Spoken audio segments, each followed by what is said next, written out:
1절입니다. 좋은 이름이 좋은 기름보다 낫고 죽는 날이 출생하는 날보다 나으며.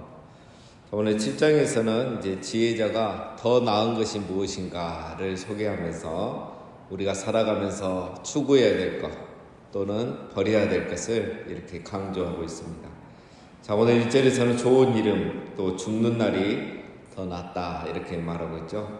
그래서 좋은 이름은 명예라고 생각하시면 되겠고, 좋은 기름은 향수, 우리로 말하면 향수, 또 그 당시로 말하면 향유 이런 거라고 할 수 있겠죠. 한마디로 명예가 값비싼 향유보다 또 향수보다 낫다 이거죠. 사람이 이렇게 있어 보이려고 또 잘 보이려고 좋게 보이려고 향수를 뿌리고 향유를 바르기도 하죠.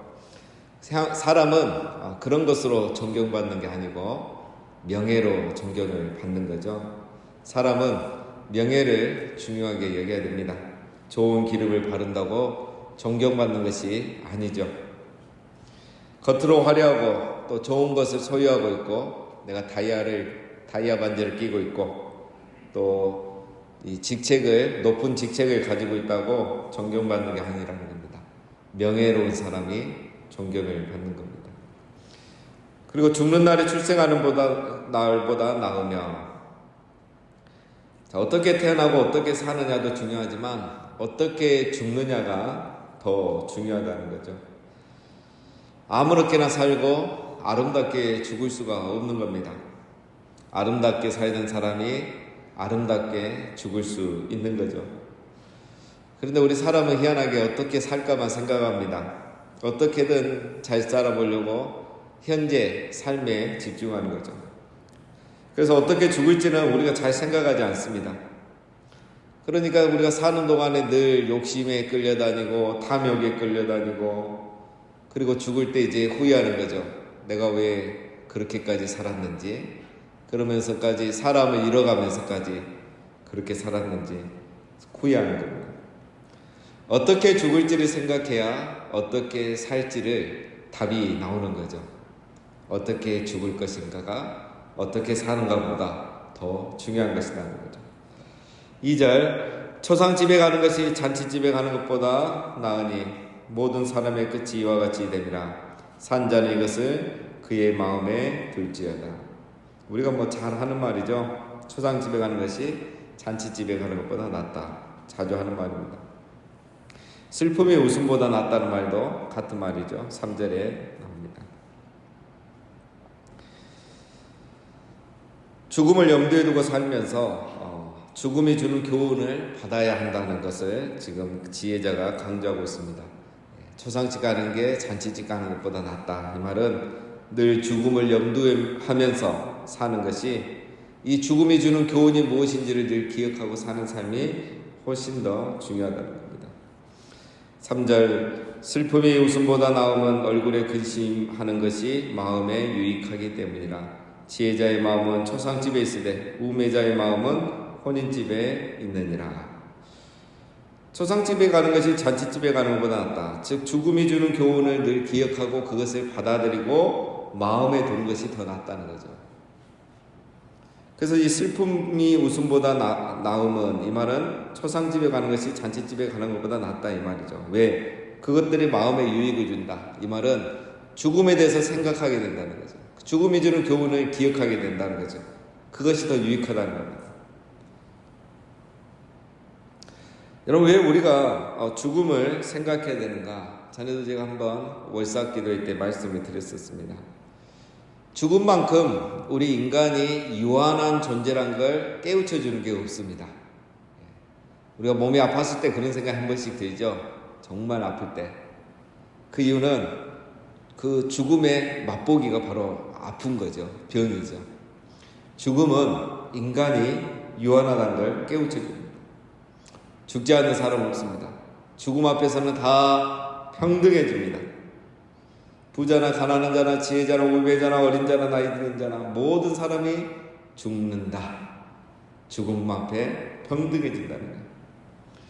누구나 죽고 언제 죽을지 모른다는 것. 이것 또한 죽음이 모든 사람에게 평등한 것 중에 하나입니다. 이렇게 죽음이 주는 교훈을 생각하면 인간이 사는 날 동안 어떻게 살아가겠습니까? 후회할 욕심 품지 말고 베풀면서 살아가야겠다. 겸손하게 사랑하면서 살아가야겠다. 그래서 죽을 때 후회 없이 많은 사람들에게 사랑받고 존경받으면서 죽어야겠다.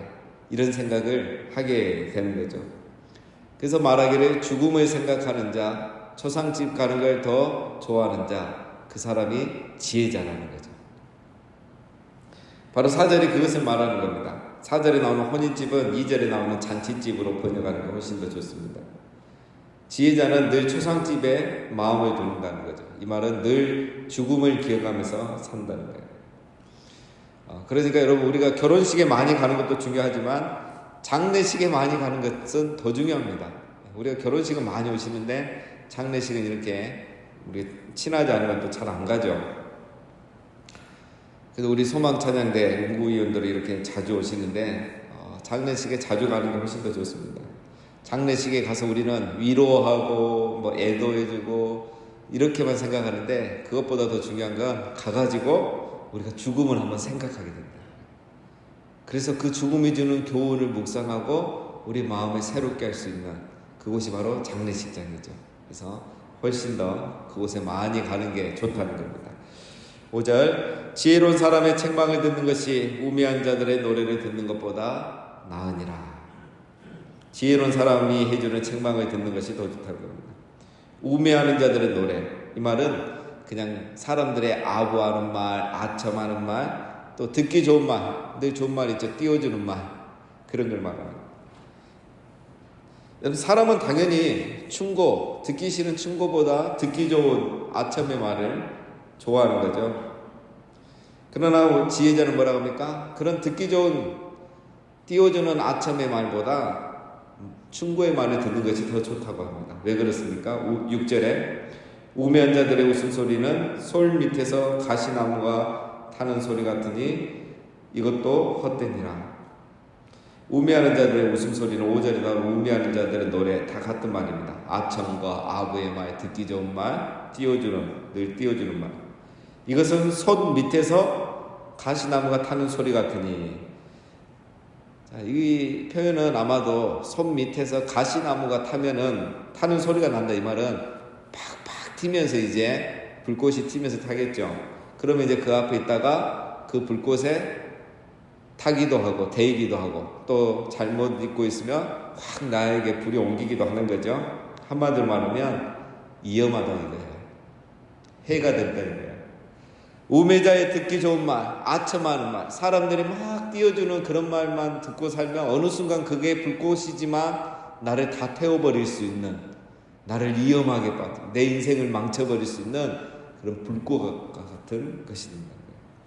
당장에 듣기 좋지만 결국은 나를 위험에 빠뜨릴 수 있다는 거죠. 그래서 아첨의 말보다는 충고의 말을 듣는 것이 낫다는 거죠. 왜 사람들이 이렇게 알죠? 충고의 말이 아부의 말보다 훨씬 낫다는 거예요.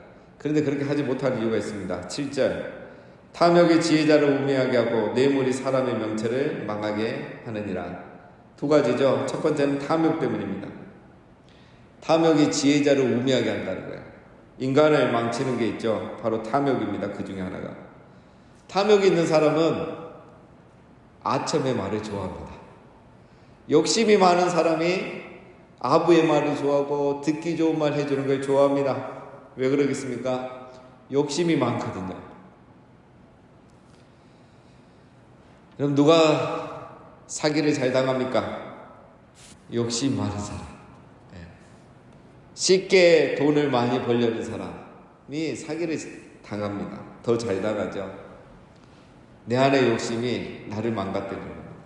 두 번째는 뇌물이 지혜자를 우매하게 한다라고 하고 있습니다. 뇌물이 사람의 명체를 망하게 한다는 거죠. 뇌물이나 아첨하는 말 같은 거죠. 사람을 망하게 합니다.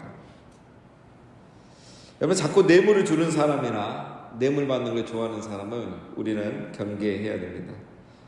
뇌물과 탐욕은 우매자가 되게 하는 거죠. 여러분, 우리가 탐욕으로부터 또 이런 뇌물로부터 자유로워져야 하는 겁니다. 8절 일의 끝이 시작보다 낫고 참는 마음이 교만한 마음보다 나으니. 자, 일의 끝이 시작보다 낫다는 것은 죽음이 태어나는 날보다 더 낫다는 말과 사실 비슷합니다. 자, 일의 끝이 시작보다 낫고, 자, 일이 어떻게 마무리하느냐가 더 중요한 거죠. 화려하게 시작하고 초라하게 끝내면 안 하는 것보다 못하다는 말이 있습니다. 또 뒤끝이 좋아야 한다는 말도 있죠. 그 사람이 머물렀던 자리가 좋아야 되고, 또 머물렀다가 떠난 이후에 자리가 또 아름다워야 좋은 것입니다. 늘 마무리가 좋지 않은 사람이 있습니다. 그 사람은 원래 안 좋았던 거야. 무슨 일이든지 우리가 마무리를 잘해야 됩니다. 일과 사람과의 관계, 끝이 좋아야 돼. 참는 마음이 교만한 마음보다 낫다. 지혜로운 사람은 참지만 우매한 자는 교만하다는 겁니다. 교만하면 스스로 넘어지게 되죠. 잠언 16장 18절에 교만은 패망의 선봉이요 거만한 마음은 넘어짐의 앞잡이니라. 사람이 넘어진 이유는 교만과 거만한 마음 때문에 그렇습니다. 교만한 순간 우리는 넘어지게 되어 있죠. 내가 교만하지 않고 겸손하다는 것을 어떻게 할 수 있을까요? 참는 마음이 있는 사람이 겸손한 사람입니다. 참지 못하고 내 하고 싶은 말 하고 싶은 대로 하고, 그래서 다른 사람에게 상처 주고 마음 아프게 하는 것은 내가 교만하다는 증거예요. 참는 마음이 교만한 마음보다 낫다. 겸손한 사람은 참는 사람입니다. 자, 9절 급한 마음으로 노를 바라지 말라. 노는 우매한 자들의 품에 머무름이니라. 급한 마음으로 노를 바라지 말라. 노를 내는 것은 우매한 자들이 하는 것이다 거죠. 마음이 급하면 쉽게 노를 냅니다. 자꾸 노를 내는 사람은 우매한 사람이에요. 화를 자주 내는 사람. 자기가 성숙하지 못하고 마음이 급하다는 것을, 급한 사람이라는 것을 이렇게 자꾸 노를 내면서 보여주는 거죠. 노하기를 더디하는 사람, 참는 마음을 갖는 사람이 지혜자이다. 그래서 오늘도 우리가 말을 많이 하기보다 참아야 됩니다. 잠언 14장 29절에 노하기를 더디하는 자는 크게 명철하여도 마음이 조급하는 자는 어리석음을 나타내느니라. 노하기를 더디하는 자. 오늘 화가 날 때마다 많이 참으셔야 되겠습니다. 또 특별히 10절에 이런 말씀이 있습니다. 옛날이 오늘보다 나은 것이 어찌미냐 하지 말라 이렇게 묻는 것은 지혜가 아니니라. 이 말은 이제 옛날이 더 좋았다 이런 말 자꾸 하지 말라는 거예요. 이런 말은 지혜로운 말이 아니라는 거예요. 쉽게 말하면 우리 어른들 부모님들이 자주 하시는 말씀 있잖아요. 라떼는 말이야. 이 라떼는 말이야. 부모님이 자녀들에게 이런 말 하지 말아요. 옛날에는 어땠다. 또 선배들이 후배들에게 이런 말 하지 말아요. 나 때는 어땠다. 내가 그때는 어떻게 했다. 그때가 더 좋았다. 나는 말이야 매일 2시간씩 왕복 4시간을 걸어다니면서 학교 다니면서 공부를 열심히 했는데 니는 이런 말 하면 벌써 존경 못 받는 부모가 되는 거야.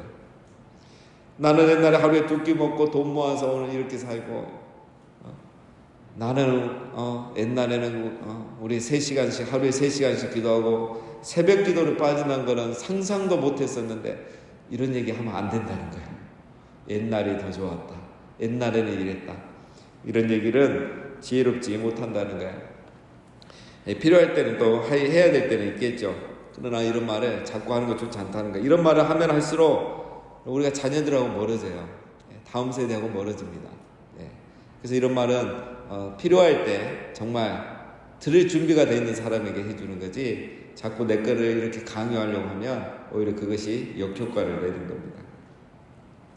11절 지혜는 유상같이 아름답고 햇빛을 보는 자에게 유익이 되도다. 지혜는 유상 같다. 돈과 같다는 거죠. 다시 말하면 유익하다는 거예요. 우리가 자녀에게 후손에게 유산을 물려주는 거, 이 재물을 물려주는 것은 그들에게 유익한 거죠. 나에게도 유익하고.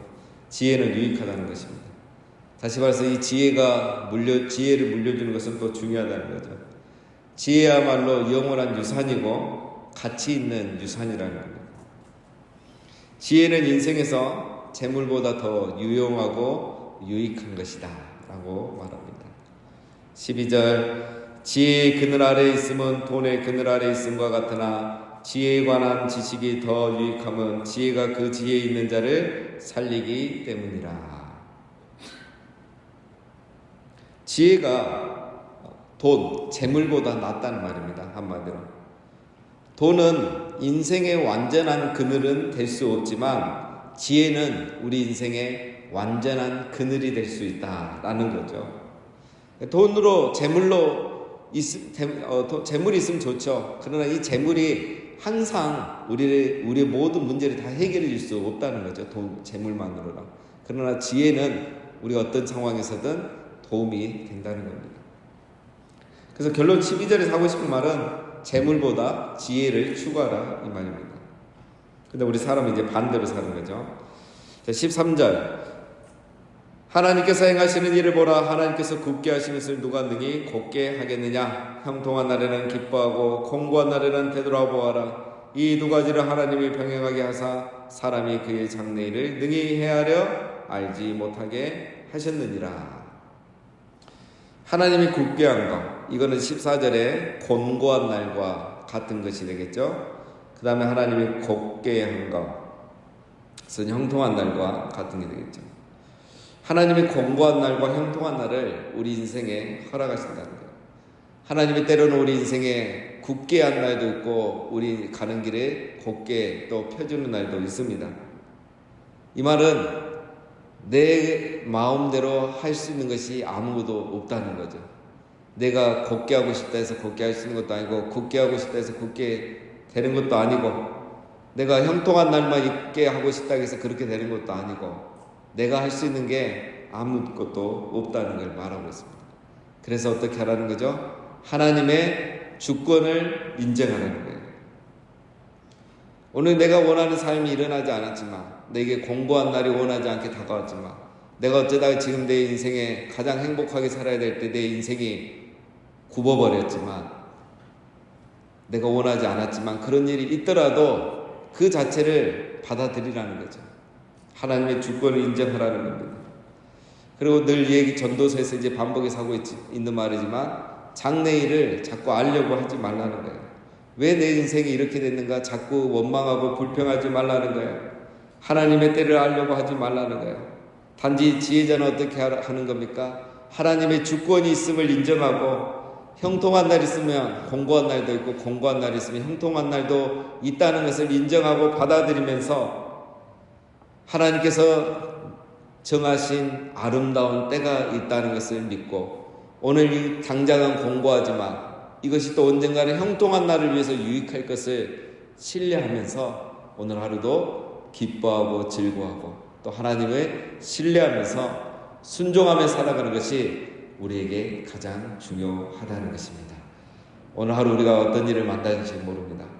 공고한 일을 만나든 형통한 일을 만나든 또 오늘 하루 우리가 공고한 날이든 형통한 날이든 하나님의 주권, 하나님의 다스림 안에 있다는 것을 기억하시고 오늘도 기쁨과 감사함으로 복된 하루가 되시기를 주님의 이름으로 축원드립니다.